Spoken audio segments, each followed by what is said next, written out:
Xin chào tất cả mọi người. Thế hôm nay thì tôi lại tiếp tục và đã hứa với mọi người là tôi sẽ hướng dẫn mọi người thiết kế áo vest tông nam. Thì hôm nay tôi sẽ hướng dẫn mọi người thiết kế áo vest tông nam về cách lập ra bảng thông số và cách đo để mình có thông số để mình thiết kế áo vest tông nam.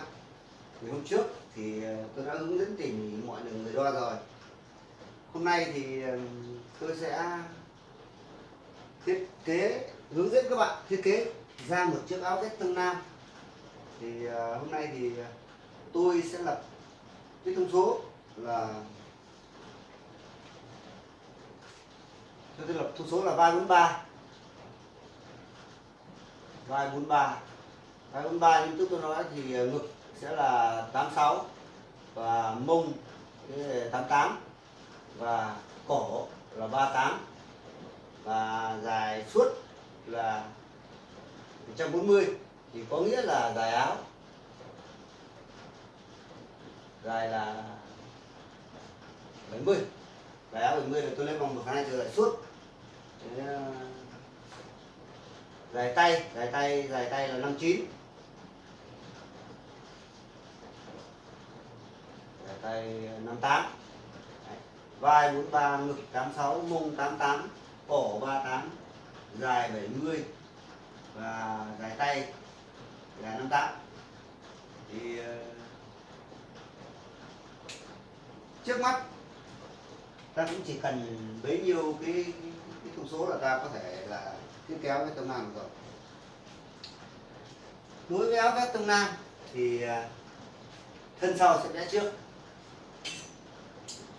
Thân sau vẽ trước thì đầu tiên nó cũng vẽ một đường thẳng song với biên vải. Mọi người hết sức chú ý là song với biên vải.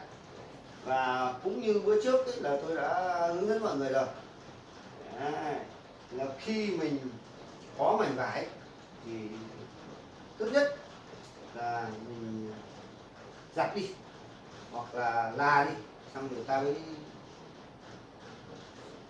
thiết kế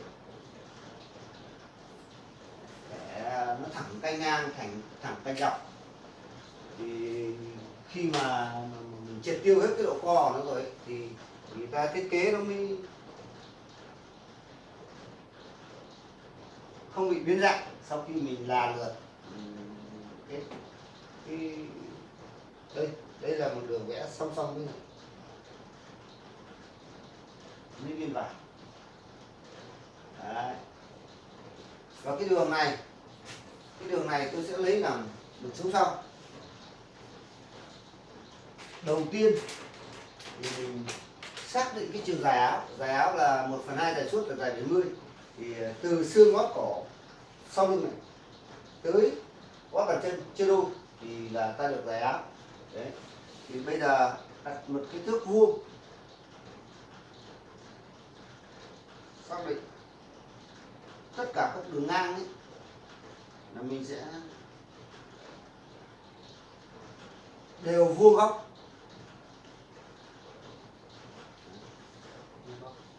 Cái đường này ta kéo dài ra bên này đi để sau này ta sẽ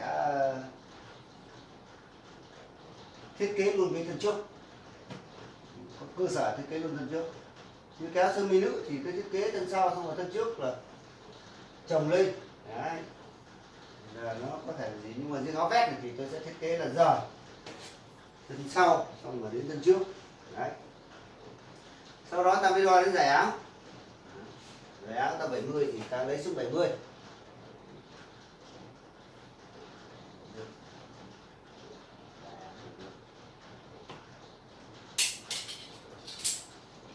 Ta cũng dùng cái thước vuông như thế này. Ta lấy đường vuông góc, chính thức vuông góc.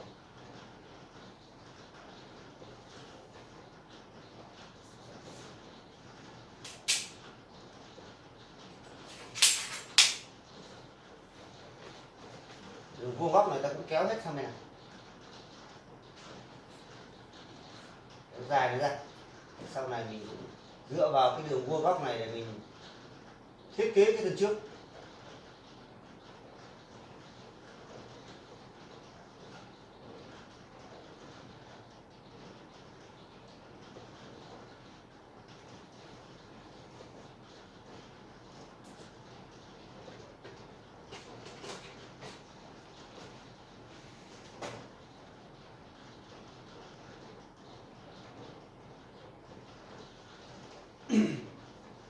Đây là dài áo từ xương gót cổ xuống tới 1/2 dài suốt. Đấy. Thì là dài áo là dài suốt 140, ta được dài 70 thì từ đây đây là 70. 70 thì chia đôi ra một nửa thì là 35. Ta được 35 cm.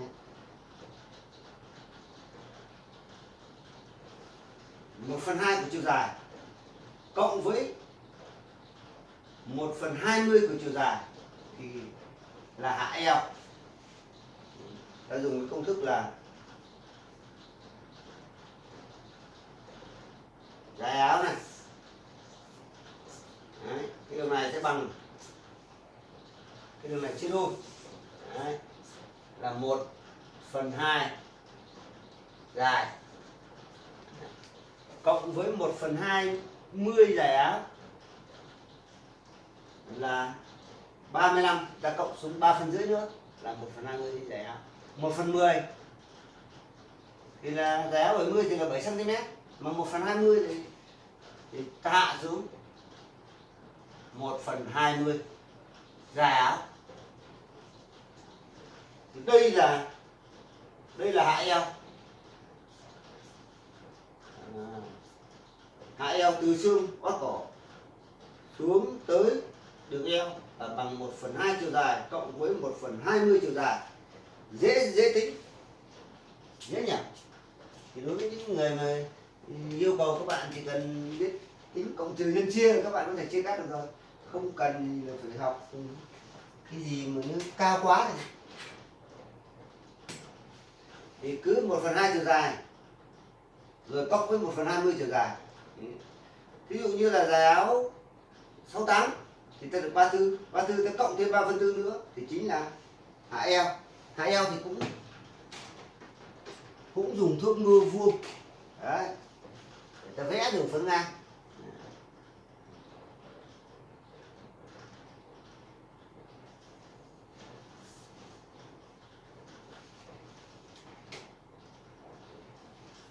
Cái đường phấn ngang này ta cũng vẽ hết sang bên này để sau này ta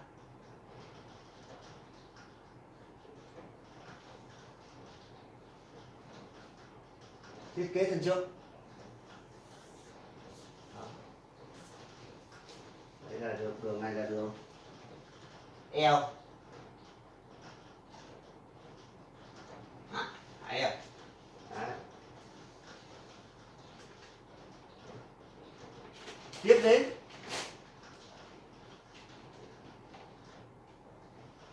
Tiếp đến ta hạ nách. Hạ nách thì ta vẫn dựa vào cái số đo vòng ngực này thì bằng ngực chia cho 4 cộng với 3 cm nữa. Đấy. Ngực 86 thì 21/5 cộng với 3 cm nữa là bằng 24/5. Hạ sang 24/5.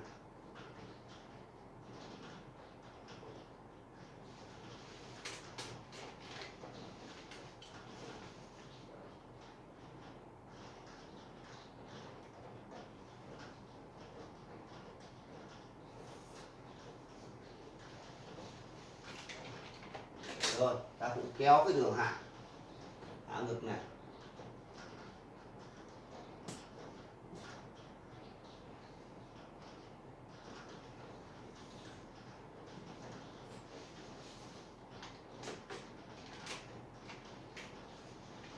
Bây giờ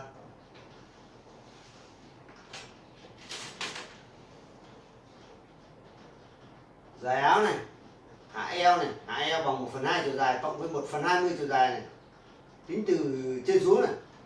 Để tính từ trên xuống là hạ nách bằng 1/4 vòng ngực cộng với 3. Đấy. cái hạ nách áo cũng như là hạ cửa quần.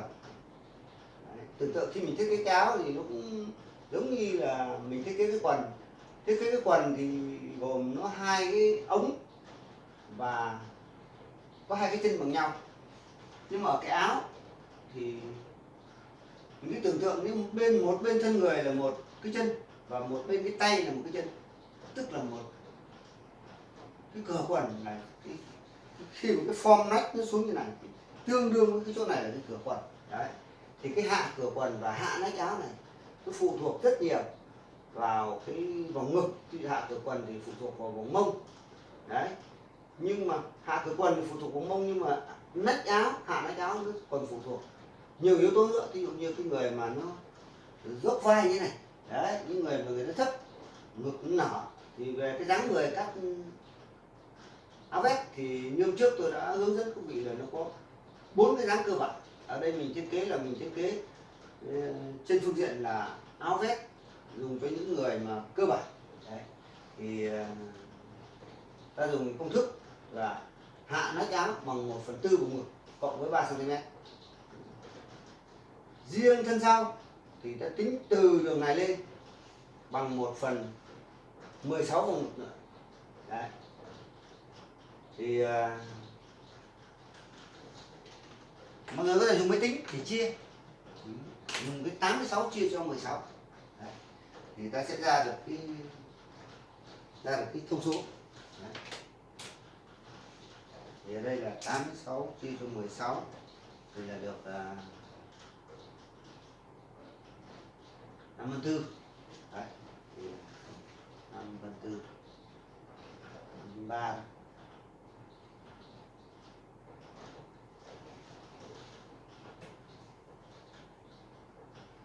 Ta cũng kẻ một đường.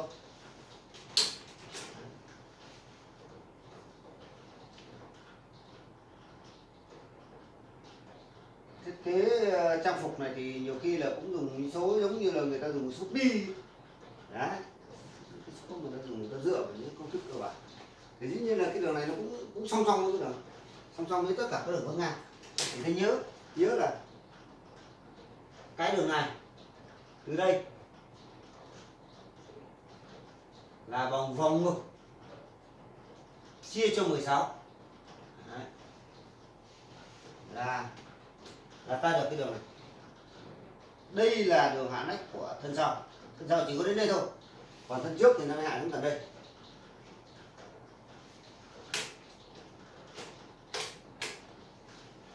Sau đó tính đến rộng vai. Vai ở đây 43. 43 thì mình lấy 21/5 thôi, một nửa vai mình, bởi vì mình thiết kế một nửa thân sau mà. 21/5 mình đánh dấu cái điểm 21/5 ở đây. Từ đây đến đây là rộng vai bằng vai trên 2, vai 43 chia 2 21/5.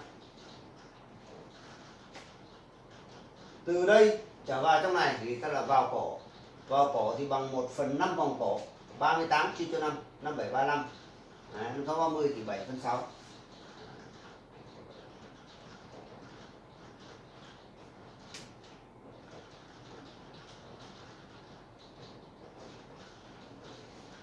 Từ đây tới đây gọi là vào cổ. Vào cổ thì bằng vòng cổ chia cho 5.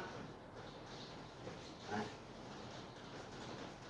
nhớ là cái vòng cổ này so với áo sơ mi là đã được cộng 2 cm rồi. Nếu bạn nào mà cổ 36 thì cổ 38, thì cổ vest là 38, mà cổ 37 thì cổ vest là 39. Ở đây là áo sơ mi của tôi chia cắt là cổ 36 thì tôi sẽ dùng 38 để chia, thì là 1/5 vào cổ. Vào cổ bằng 1/5 vòng cổ. Thế, từ đây trở lên ta gọi là rông cổ. Rông cổ thì bằng 1/3 vào cổ trừ đi 0.3 hoặc 0.2 sẽ được. Thì 7/6 chia cho 3 thì sẽ bằng 2/5 trừ đi 2 thì bằng 2/3, 2/2.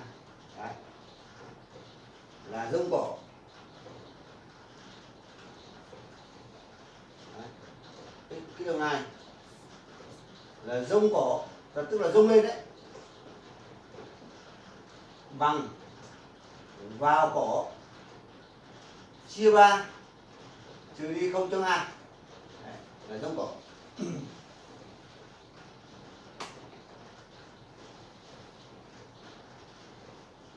Rồi cái đường này, cái đường vào cổ thì chia đôi. Đấy. Rồi kẻ cái tam giác vòng cổ đây, cái đường kẻ đường phân giác giống như chia cửa quần đấy, xong lại chia 3. Đấy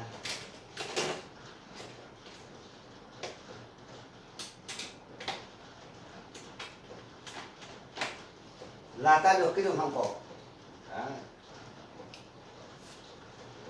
Dùng cái thước cong đặt vào đây để vẽ cho nó dễ vẽ.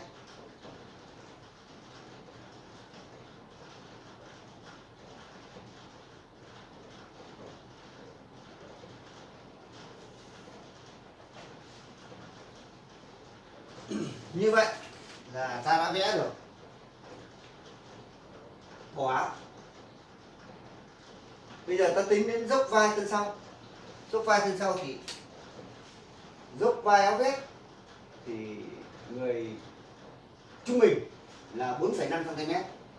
Đối với thân sau thì trừ đi 1. Dốc vai là 4,5 cm thì ta trừ đi 1 thân sau để rồi sau ta cộng vào thân trước. Đấy. Thân trước mình sẽ cộng dốc hơn lên. Thì từ đây xuống đây 4/5 trừ đi 1 thì còn 3/5.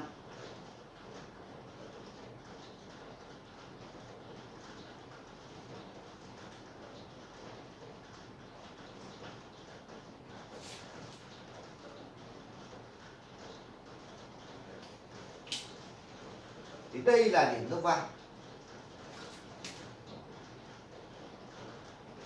Dốc vai.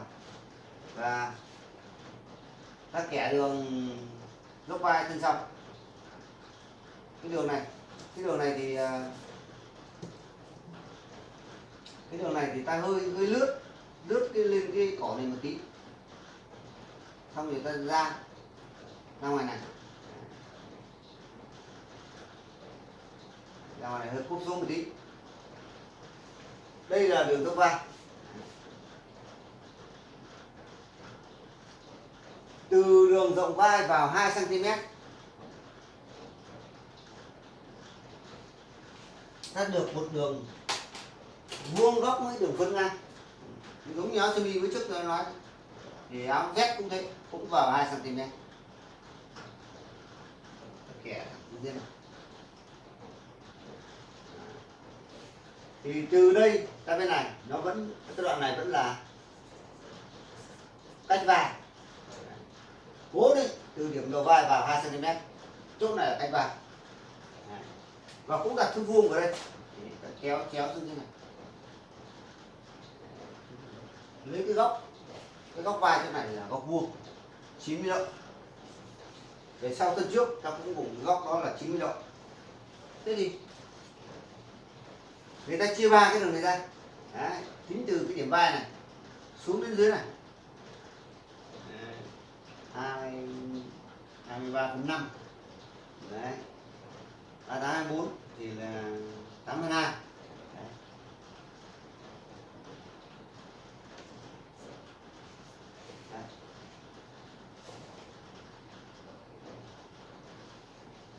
Đoạn này bằng đoạn này bằng đoạn này. Đấy. Thì ta lấy cái đoạn thứ ba này, bắt đầu từ đây ta ra 1 cm. Ra 1 cm. Chỗ này là 1 cm. Chỗ này là 2 cm. Sau đó từ cái đường thứ ba này. Đấy, ta nối lướt nó vào đây. Lượt vào đây. Thì đây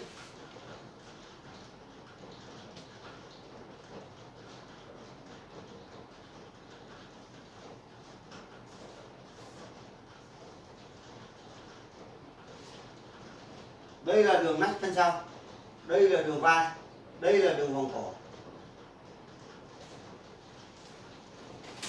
Về phần đường cách vai này, rộng vai này, hạ vai này, vào cổ này, rung cổ này là ta đã công thức rồi đúng không? vào cổ thì bằng 1/5 vòng cổ, rung cổ thì bằng 1/3 vào cổ, trừ đi 0.2.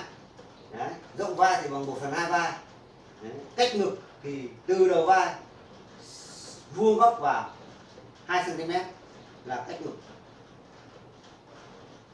Rộng ngực thân sau so với đường cách vai ra đây 1 cm là rộng ngực thân sau. Đấy. Rộng gấu thân sau, rộng gấu thân sau thì bằng rộng vai. Đấy, rộng vai ở đây 21/5. Đấy. Thì rộng gấu cũng bằng 21/5. Đấy. Nếu như người nào mông to hơn, ngực nhiều thì ta cộng thêm 5 ly hoặc 1 phân nữa. Nhưng ở đây thì ta vẫn thiết kế cơ bản thì ta vẫn lấy là bằng 21/5. Tức là rộng vai thì bằng rộng mông. Rộng gấu thì mình lấy tạm thời bằng rộng vai. Còn cái vòng ngực tính cả cái động sau để ta làm lên chân trước ta mới tính toán. Đấy. Từ cái điểm hạ nách chân sau kéo xuống điểm gấu, kéo cái đường thẳng như thế này, kéo nhẹ đường thẳng, hoặc ta chỉ cần đánh dấu cái này thôi, không phải vẽ cái đường này.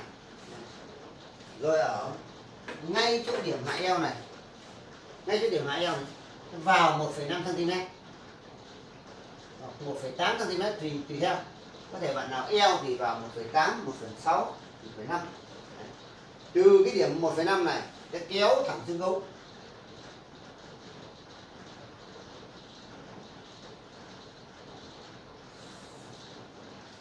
Nếu có thể thì có thể bạn nào thích thì hơi lượn chỗ này ra một chút. Đấy, hơi lượn chỗ vòng mông ra một chút nha. Nhưng mà đối với tôi thì tôi kéo thẳng xuống là được. Đấy.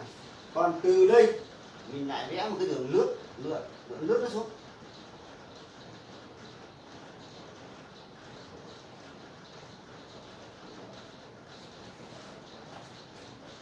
Lướt là đường gấu. Còn về sau mình xẻ gấu, mình chia 3 cái đoạn này ra, và mình lấy 2 phần bên dưới rồi mình sẽ vẽ được cái đường xẻ gấu ở đây. Đấy.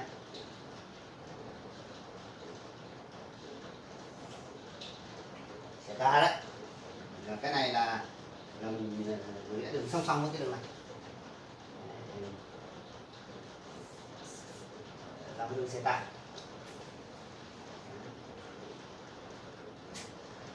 Về phía sống sau thì bên dưới gấu này tôi lấy vào 4 cm, trên này tôi chỉ lấy vào 3 thôi, và ta kéo thẳng đường này xuống đây.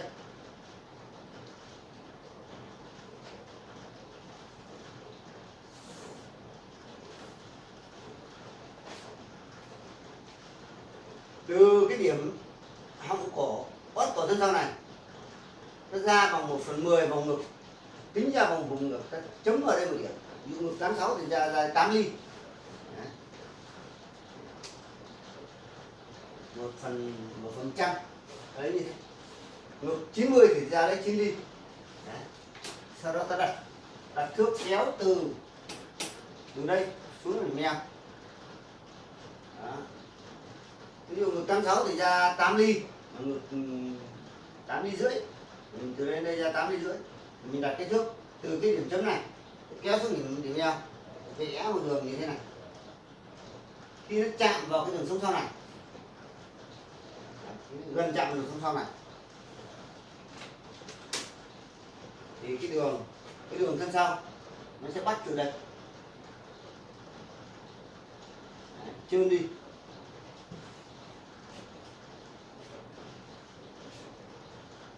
Chưa đi. Đây là vuông góc này, cái này là vuông góc này. Đấy.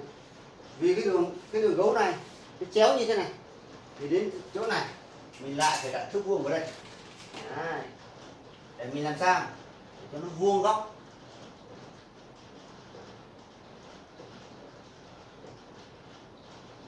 Vuông góc cái gấu, nó kéo thẳng xuống đây.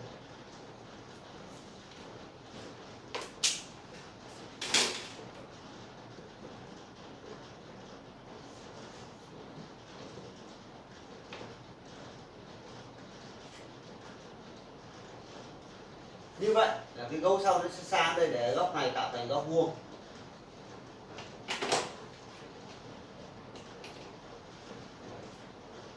Thì sau khi mình cắt hai thân xong mình lật ra, canh sợi thì vẫn lấy đúng canh sợi. Sau này cái tấm vải của mình là tấm vải kẻ nhé, tất cả các đường này là đường kẻ ngang, mà tất cả các đường này là đường kẻ rộng. Để mình cắt áo vest, khi áo vest là mình phải cắt nó phải ăn kẻ với nhau, thì là mình xác định cái bước kẻ để mình cắt. Thế còn nếu áo không có kẻ thì cũng phải cắt đúng cạnh sợi như vậy. Bởi vì sao? Bởi vì cái đường sống lưng này thì bên dưới này vào 4, bên trên này vào có 3.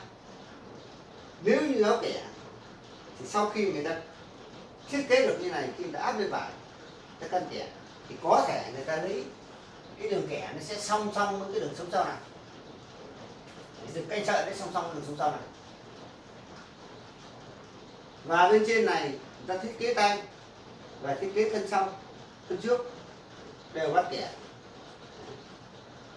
Còn bình thường kể cả là áo vest kẻ, mình vẫn lấy canh sợi theo đúng sống sau này, vẫn lấy canh sợi theo đúng đường dọc thôi. Là đường kẻ nó vẫn như vậy. Sau khi ta đã thiết kế được thân sau rồi thì ta chuyển sang thiết kế thân trước. Thiết kế thân trước bây giờ ta bắt đầu tính cử động. Đấy. Thì thân sau, thiết kế sau. Bây giờ ta thiết kế đến thân trước thì ta bắt đầu phải tính cử động cho toàn bộ cái áo. Ở đây vòng mông của mình là 88, thì vòng mông sẽ được cộng cử động là 16 cm nữa. Đấy. 4 là 104. Có nghĩa là cái vòng gấu dưới này mình thiết kế cả thân trước thân sau phải được 104, thì một nửa phải bằng 52. Có nghĩa là một thân sau, một sườn này và một thân trước phải đáp ứng được 52 cm. Thì khi may xong cái áo mới rộng hơn vòng mông của người mặc là 16 cm. Đối với vòng ngực thì mình cộng với 14 cm. Thì vòng ngực phải được 100. 100 một nửa của nó phải là 50. Rộng thân sau và rộng ngực thân trước cộng lại phải đủ 50. Tức là 100. Thì so với vòng ngực 86 thì cái áo mới rộng hơn người mặc là 14 cm. Khi mình may xong có thể nó không được 14 hoặc là nó có thể hơn 14 thì nó phải được cái con số xấp xỉ là 14 cm. Và vòng mông phải được con số xấp xỉ là 15 cm. Mình cộng đi là mình cộng 16. Nhưng mà khi mình may bên dưới nó xòe, bên trên chỗ ngang mông ngay nó lại cao lên trên một tí thì nó chỉ còn 15, hoặc là tương đương bằng vòng 14 hoặc là 16 thì nó phải xấp xỉ là 16 cm. Đấy. Thế mình biết là cái vòng mông là 52. 52 mà 52 thì bây giờ mình trừ đi cái rộng nhất của vòng gấu chỗ này. Chỗ này vòng gấu chỗ này nó là 17,5. 52 trừ đi 17,5.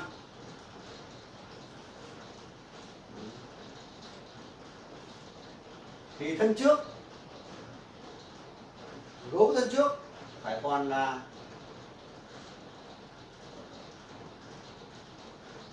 10.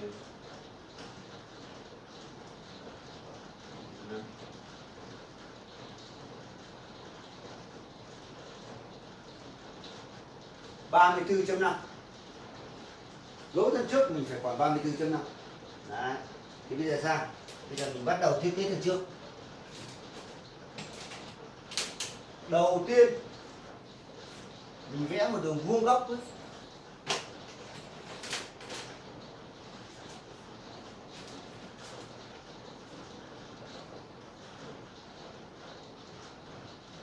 vẽ đường vuông góc này.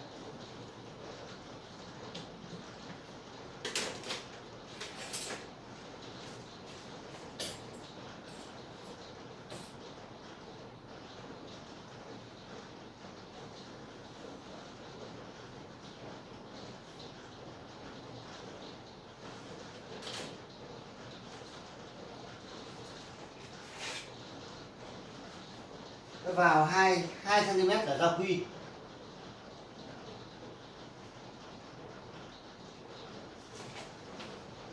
Ở 2 cm là giao quy.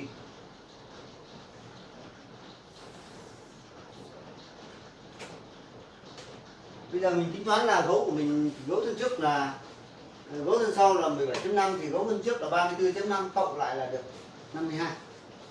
Đấy, là đi lấy ở đây là 34.5. Anh nhớ đây.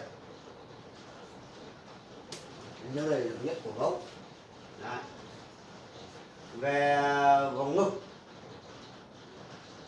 thì chỉ còn là vòng ngực mình lại đo chốt rộng nhất vòng ngực cái này. Đấy. Cái này là 18. Và 50 mình trừ đi 18.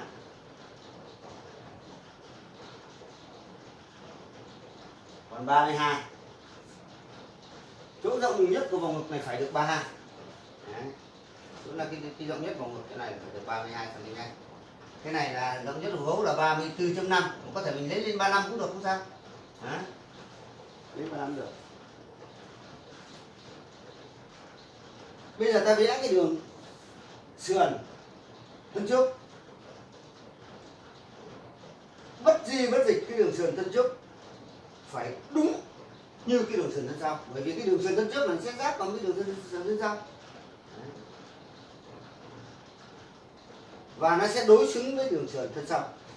Nếu như mà cái đường sườn thân trước nó chéo nhiều mà cái đường sườn thân sau nó chéo ít, mà nếu là vài kẻ ngang như thế này thì cái đường chéo nhiều còn may vào cái đường chéo ít thì nó không bắt kẻ được,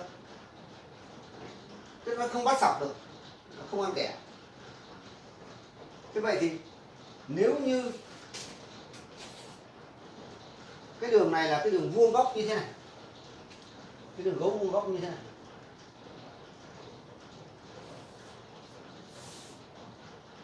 góc lên như thế này,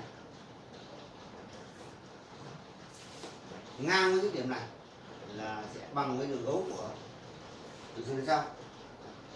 Thì từ đây vào đây 1,5 phân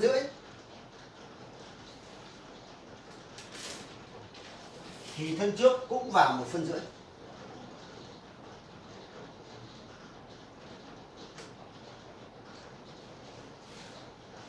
Và cái đường chéo của đường sườn trước này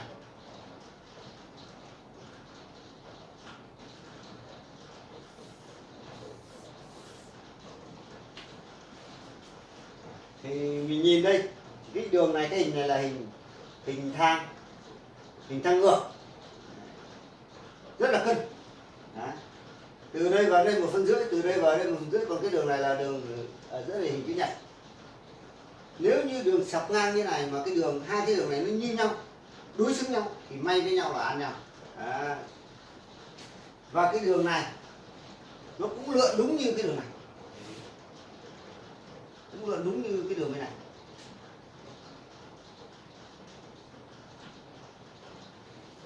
Có nghĩa là mình lấy cái đường của thân sau này mình lật nó sang bên này. Nếu như thiết kế trên máy tính thì người ta chỉ cần copy cái đường này và người ta lật sang cái là nó được luôn cái đường này. Nhưng mà nó hơi khác, chỉ từ chỗ này đuổi xuống đây thì là nó giống thân sau thôi, còn thân sau đến đây thì nó vuốt ra như này, nhưng thân trước thì nó không vuốt ra. Thân trước người ta lại hơi cúp chỗ này vào 5 ly, 6 ly. Đấy. Thân trước chỗ này sẽ cúp vào đây. Và chỗ này là cúp vào 0,5 cm.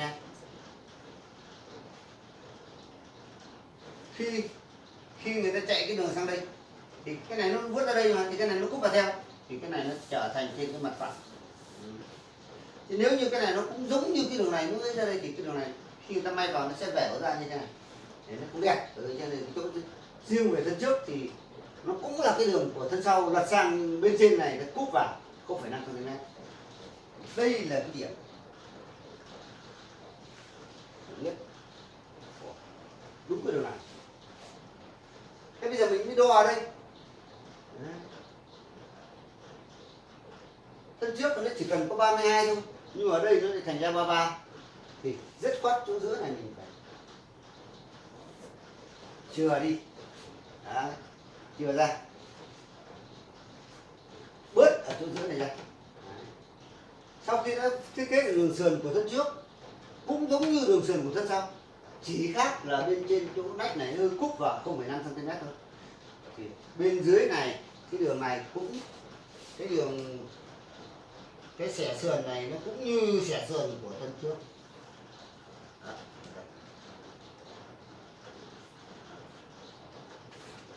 Thân trước, thân sau xẻ sườn bao nhiêu thì dưới xẻ sườn bấy nhiêu, hai cái lật với nhau là nó bằng nhau. Đó, thì đây là xẻ sườn, đây là xẻ sườn. Đấy. Sau khi mình đã biết cái đường sườn này rồi, đã biết dòng gấu rồi, thì mình thiết kế đến cái phần cổ. Đấy. Cổ của thân trước. Cổ của thân trước thì vào cổ thân trước cũng bằng vào cổ thân sau như thế này. Đó, nhưng cộng thêm 0,5 cm nữa, nhưng đây là 7,6 thì cho lên đây là 8 cm. Thẳng cái đường thổ quy lên nhé. Đường này là đường ngoài là đường 2 cm, còn đường mình chỉ tính từ đường thổ quy thôi, còn cái giao quy này không tính. Đấy, và đây là 8 cm, tức là bằng vào cổ thân trước cộng thêm 0,5 cm. Đây là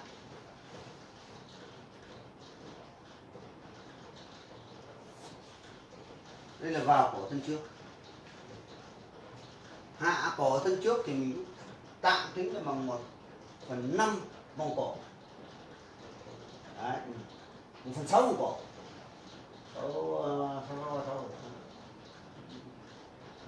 6/3. 6/3. Đây là vào cổ, đây là hạ cổ của thân trước. Như vậy.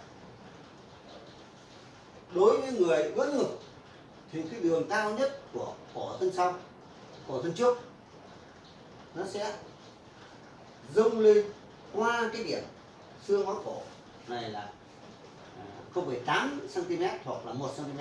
Nhưng mà đối với người bình thường thì mình có thể là lấy thân trước đúng bằng cái đường này, chiều dài thân trước đúng bằng cái đường này, đổ xuống. Thế bây giờ ta tính đến rộng vai chân, ta đến hạ vai chân trước thì thân sau thì mình đã bằng số đo hạ vai trừ đi 1 cm thì thân trước sẽ bằng số đo hạ vai cộng 1 cm, mà 3,5 trừ đi 1, 4,5 trừ đi 1 còn 3,5, bây giờ thì 4/1, 4,5 cộng 1 thì bằng 5,5.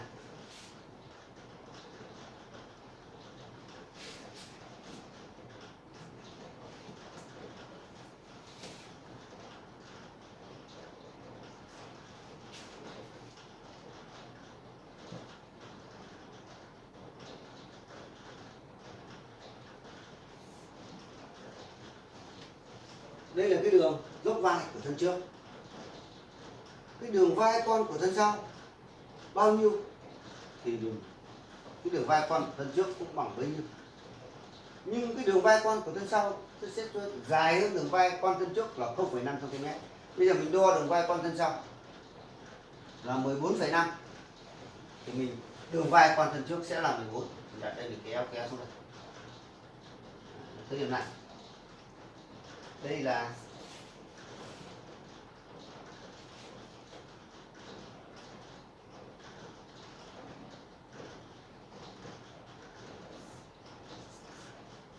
đường vai con.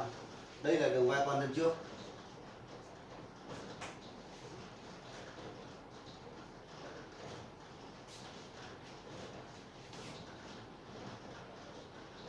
Ngang điểm hạ eo này là một khuy. Cái này mình sẽ là một cái khuy và một cái cúc ở đây. Là áo vest 2 khuy. Chia 3 cái đường này ra, chúng ta ví dụ như là chia 3 ra, đây là 30, 31 thì ta chia 3 ra lấy 1 phần, 2 phần, 3 phần. Thì đây sẽ là một cái phi nữa, một cúc nữa. Đấy. Đến dưới 2 phần bên trên, mà tính từ đường hai eo xuống nhé. Thì đây là 1 phần, đây là 2 phần. Thì chỗ này sẽ là một khuy, chỗ này một khuy. Từ khuy lên 1 cm. Đây. Chỗ này là 1 cm. Thì ta gọi là chân ve. Từ đây ra 2 cm, 2,5 cm. Ta được đường xẻ ve.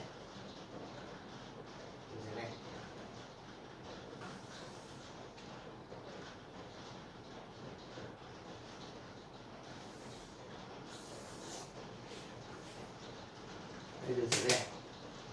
Song song với đường xẻ ve, vẽ đường vòng cổ.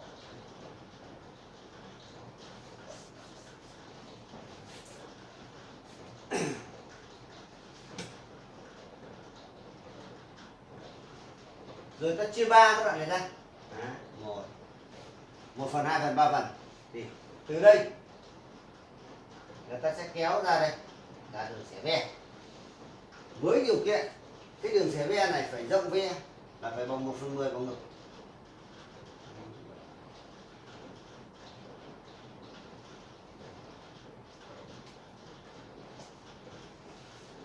Cái đường này rộng ve này bằng ngực trên 10, sấp xỉ nhá, sấp xỉ ngực trên 10. Ví dụ ngực 86 thì mình có thể lấy rộng ve này bằng 9 cm được, 8,5 được, mà 9 được. Cái rộng ve này nó không bắt buộc mà phải gì, nhưng mà tạm tính thì là nó phải tương đương với 1/10 của ngực. Ngực 86 thì mình lấy 9 thôi, chứ ngực 86 mà mình lấy hẳn 13, 14 phân thì có thể nó không được cân đối. Đấy. Thì khi mà cái đường rộng ve này mỏng, nó gặp cái đường chéo từ cái đường 1/3 này kéo ra đâu thì đúng, đấy chính là đường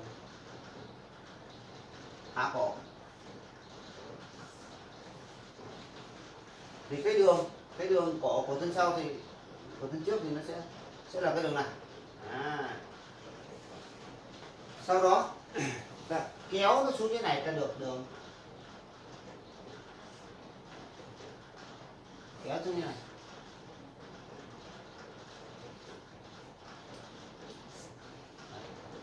Thì toàn bộ cái phần này sau này sẽ lật nó sang bên này, thì cái ve áo nó sẽ nằm bên này. 9 phân thì vào đây 9 phân, và cái đường này sẽ nối đây.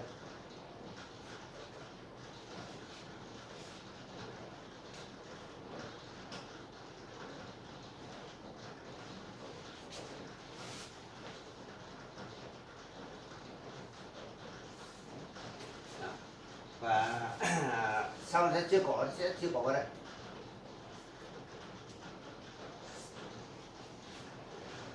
Đây là phần chia cổ. Dốc vai thân trước bằng số đo dốc vai cộng 1, và dốc vai thân sau thì bằng số đo dốc vai trừ 1. Đấy. Cũng có thể là có người thì bằng số đo dốc vai thì trừ đi 0,5, thì thân trước thì ta chỉ cộng 0,5 thôi. Đấy, thì là nó bù trừ, thân trước ra bù trừ. Nhưng mà thường thì người ta thân sau thì trừ 1, thân trước thì cộng 1. Đấy, nó bù trừ, nhưng cuối cùng thì là dốc vai, khi hai cái giáp vào nhau dốc vai thì nó vẫn là 4,5 cm. Đó. Bây giờ ta tính đến vẽ cái đường vòng nách. Vẽ cái đường vòng nách thì cái đường cách ngực thì từ đường đầu vai vào 2 cm. Cũng như áo sơ mi thì tôi cũng đã nói đến chỗ cách ngực cách vai rồi. Áo vest cũng thế, từ cái đường cách vai này ta vào 3 hoặc 3,5 cm. Ở đây tôi chỉ cho 3,2 cm, 3 hoặc 3,5, 3 cũng được. Sau đó mình lại dùng cái thước vuông để mình vẽ một đường.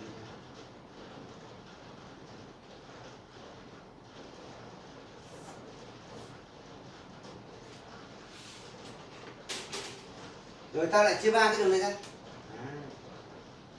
3721, mỗi phần là 7 phân. Cái đường này, cái đường này, cái đoạn này, bằng cái đoạn này, bằng cái đoạn này. Đấy. Trên góc vai này cũng phải là vuông, bằng vuông góc. Đấy, người ta lượn kéo xuống cái điểm tư bàn. Đấy. Kéo xuống cái điểm tư bàn. Và từ cái điểm thứ ba này ta kéo lượn xuống đây. Thì từ đây ta lên, từ đây là chia đôi 7 cm chia đôi 3,5 cm. Cộng thêm 5 ly nữa thì phải 4 cm. Thì từ cái 4 này ta sẽ lượn ra đây. Thì sau này mình cũng từ đây lên 4 thì từ đấy ra 4, xong ta kẻ đường tam giác mà chia đôi, chia 3 đường phân giác thì ta lại được cái đường này. Nhưng mà cái này thì thực ra nói là đường với thức cong là thẳng.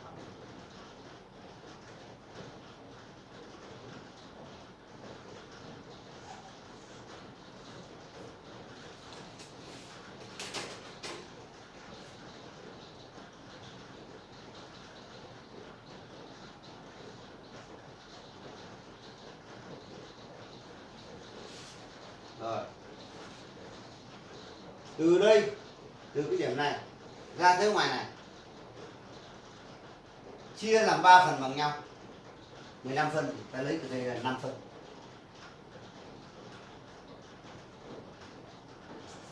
Đó. Chia 3 phần bằng nhau. Bên ngoài này cái này 1 phần này, cái này 1 phần này, cái này 3 phần, cái này 1 phần. Từ đây đến đây, bằng từ đây đến đây, bằng từ đây đến đây. Cái thân trước chỉ tính từ đây đổ vào thôi, còn cái sườn nó sẽ nhận đi 2 phần. Sau đó ta cái sườn này ta lại kẻ xuống đây, kẻ xuống cái điểm này, kẻ chéo một đồng xuống đây như này. Sau đó mình lượn nó ra. Đấy. Là mình được cái miếng cắt sườn.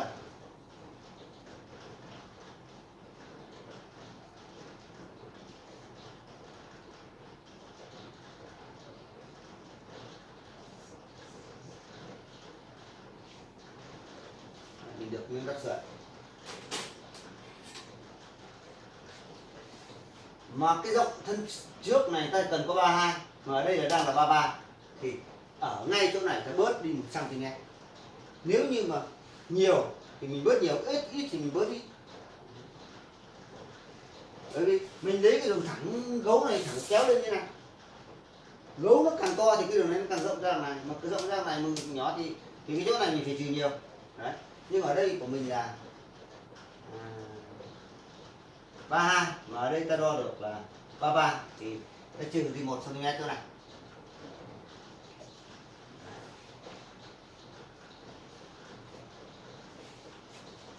Thì rộng thân sau này cộng với cái đoạn rộng thân trước là cái đoạn này này. Đấy. Và cộng với cái đoạn này từ đây tới đây, cộng với từ đây tới đây, cộng với từ đây tới đây thì ta được tròn 50. Một nửa như vậy là ta được tròn 100. Khi may xong thì ta sẽ được cái cử động xấp xỉ 14 cm, rộng hơn người mặc 14 cm. Đó. Bây giờ ta tính đến cái phần vẽ cái đường ở trong này. Vẽ cái đường trong này thì từ trên này là 23 thì dưới này mình lấy 22.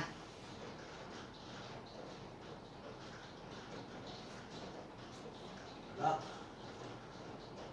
Dưới gấu này mình cũng lấy 22.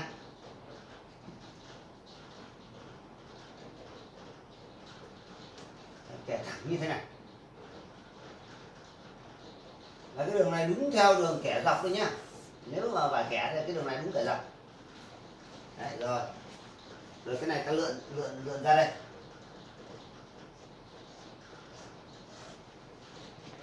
Đây là từ đây đổ về phần trước. Thế còn cái đường đắp sườn này, cái miếng đắp sườn này thì ta lại nối từ đây.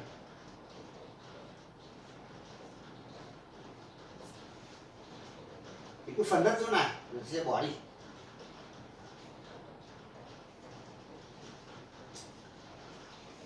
Chỗ này thì ngang cái chỗ này là cái cửa túi. Cửa túi có thể là ngang với cái khuy này hoặc là thấp hơn cái khuy này, nhưng thường thì người ta lấy ngang cái khuy này. Đấy, ngang khuy này vào là cửa túi này. Cái đường này sẽ xác định cửa túi là sẽ ngang cái khuy này.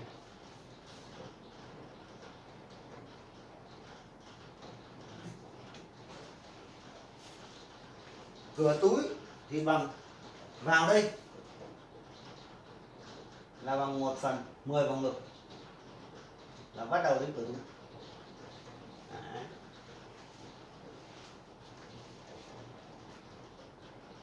Cái túi trên thì người ta tính từ cái đường góc khuy này vào bằng 1/20 vòng ngực, ở 4/3 bắt đầu là cái túi trên. Cái túi trên bằng 10 cm. Cẩn thận, túi trên 10 cm hoặc 10 rưỡi. Cái túi trên hơi chếch lên 7 ly. Người ta chếch lên 7 ly như thế.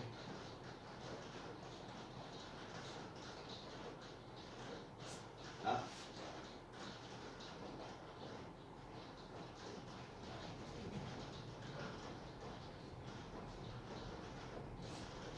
Đây là cái túi trên. Tôi chia đôi cái dòng túi trên này ra. Trung tâm cái đường túi trên này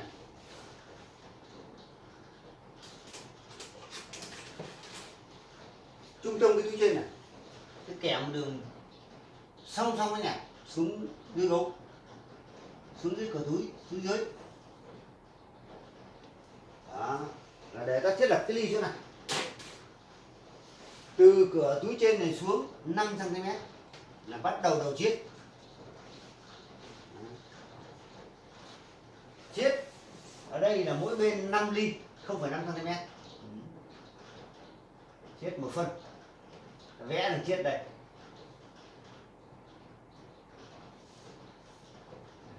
Xuống dưới này còn 4 ly hoặc 3 ly.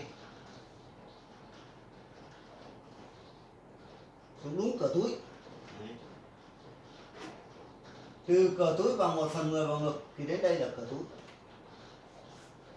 Túi trách 7 ly. Túi trách 7-8 ly, túi trách như này. Đó. Cửa túi dưới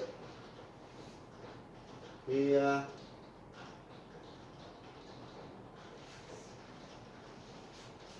người ta lấy thường là 14, 15, 16.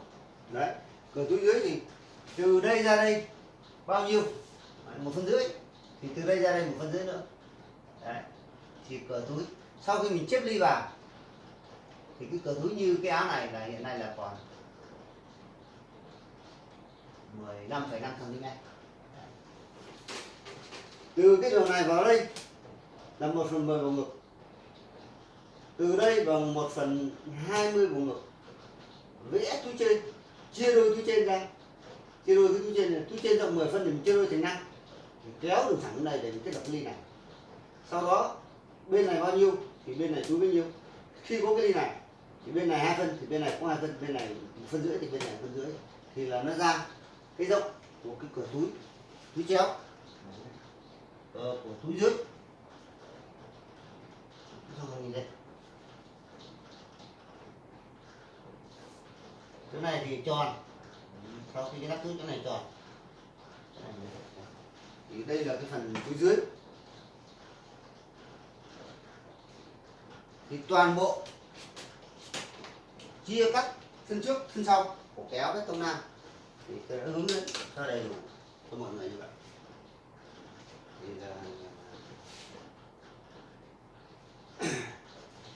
Thì cái video hôm nay ấy, thì tôi chỉ hướng dẫn mọi người chia cắt thân trước và thân sau thôi. Nếu còn hôm sau thì tôi sẽ hướng dẫn mọi người là chia cắt cái phần cái lá cổ bên trên này một video và tính toán để chia cắt cái tay. Để khi mình chia cắt xong, may xong, cái người mặc phải đáp ứng được tất cả các đường kẻ ngang phải ăn nhau, tất cả các đường kẻ ngang của thân phải ăn với đường kẻ ngang của tay. Đấy. Thì là tôi sẽ có một cái video riêng. Đấy. Thì là đây tô lại cái đường, tô lại tất cả cái đường này cho mọi người nhìn nó rõ cái thân.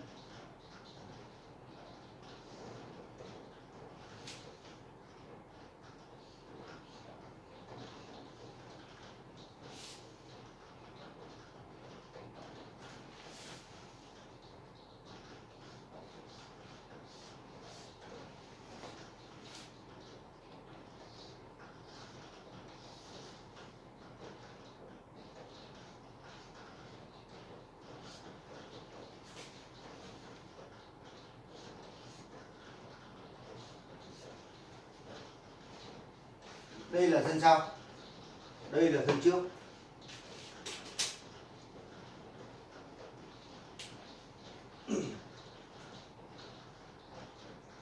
Thì mọi người là dựa trên cái công thức này và cố gắng là mua bìa hoặc giấy về mình thiết kế xong mình cắt. Và lưu ý mọi người là sau khi mình tách cái sườn này ra là cái chỗ này đều phải cộng thêm đường may, cái thân trước thì tách ra cũng phải cộng đường may. Tất cả là tôi chưa có, đây là vẽ mẫu chuẩn. Khi cắt thì bao giờ người ta cắt cái đường sườn này phải cắt gác ra, cắt 2 cm, còn những cái này là đều là 1 cm. Cái đường vai này thì bên trên này gác ra thành 3 cm, từ dưới xuống dưới này vẫn cắt đều như thế này. Bên trên đều thế, cắt gác ra như này. Sau khi mình mồi giấu tất cả các đường phấn ngang, sau khi đến khi sản xuất thì lắp ráp thì tôi sẽ hướng dẫn mọi người sau khi hướng dẫn mọi người thiết kế như thế này. Hôm sau tôi sẽ trực tiếp cắt bằng vải kẻ và cắt như thế nào thì chắc chắn là tôi cũng sẽ thiết kế ra cái bìa và tôi cắt thành mẫu như này, xong bắt đầu tôi mới vẽ lên vải, chứ không khi nào mà tôi vẽ trực tiếp trên vải. Tại vì mình làm đây là mình hướng dẫn mọi người, là mọi người học tập thì mọi người cũng nên làm rất là cẩn thận tỉ mỉ. Vải giặt đi rồi sau đó mình thiết kế ra giấy như thế này để đáp ứng được cái vòng ngực này. Mình đo hết cái rộng này phải đáp ứng được là rộng hơn cơ thể là của người mặc là 14 cm, vòng gấu là phải 15, xấp xỉ 14, xấp xỉ 15. Đấy. Còn cái chia cắt cổ thì tôi hướng dẫn như vậy, chia cắt túi rồi chia cắt thân sau. Thì cái video hôm nay là tôi xin tạm dừng ở đây, tại vì thời lượng nó rất dài, cho nên mọi người xem thì nếu như ai thì thấy hay hoặc thấy là tôi có cái nhiệt huyết để chuyển giao những cái tiêu chuẩn kỹ thuật của ngành may cho mọi người thì mong mọi người là đăng ký để tôi có động lực tiếp tục làm những cái video, nhiều video nữa để cho mọi người học hỏi. Tôi xin tạm dừng tại đây.